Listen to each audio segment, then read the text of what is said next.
Can a cup of coffee make you rich? That's what we'll find out in this video. We talk a lot about money and investing in this channel, but here's a question that struck me recently.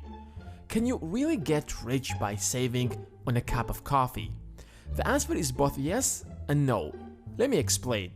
Those $4 that you spend on a fancy cup of hot drink do not seem to make any difference. At the end of the day, we work hard to earn money so that we can afford a more luxurious life. What is the point of denying yourself that pleasure if it's not going to make any difference at the end of the day? $4 a day is just $120 a month and $1,440 a year, which is a lot of money but still isn't really a deal maker since you're getting instant daily pleasure. Even if you look at it from a long-term perspective like 30 years, it's just $43,000, which is not even enough to get you a house, maybe a down payment. But then you will be an old man.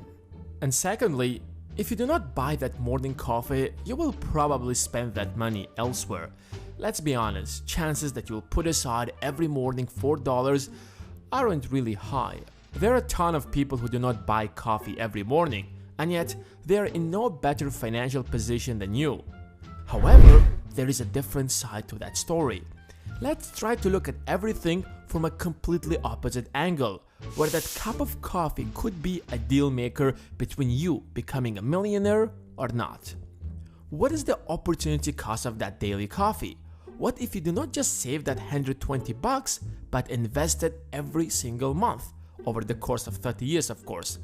If you check the historical average rate of return adjusted to inflation, that would be over $140,000, which is a decent amount of money.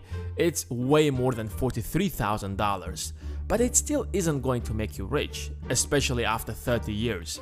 However, when you start looking at it from that perspective, you start counting the opportunity cost of everything else. The avocado toast that you buy together with your coffee, your iPhone that you update every September, every time you eat outside instead of at home, all the clothes that you buy but don't really wear, all the money that you spend on alcohol, and the list goes on and on. And if you take the total sum, it starts making a difference. You realize that your chances to become a millionaire are way higher if you choose to live frugally. But you may say, what is the point of sacrificing my entire life so that when I'm 70, I can sit on a pile of cash? And you are absolutely right, it doesn't worth it. That's really dumb. So does that mean buying a coffee every morning is the right thing to do? Not really. You see, the point is to reach to a position where your investments are way higher than your expenses, and you will keep getting richer every year regardless if you buy that coffee or not, because your investments are growing way faster. A 7% annual return on $1 million in S&P 500 on average adjusted to inflation is $70,000, which is higher than median US household income.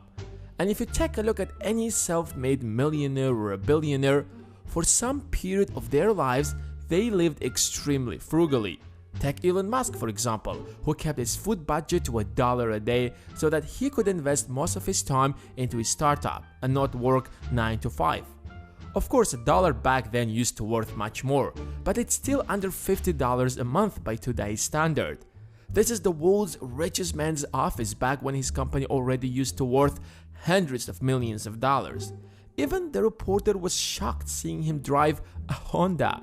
According to my calculations, you yourself are worth somewhere in the vicinity of $9 or $10 billion today. I only say that because I've got a follow-up question. Okay. What's with the Honda? Most Americans can't pull out even $1,000 in case of an emergency.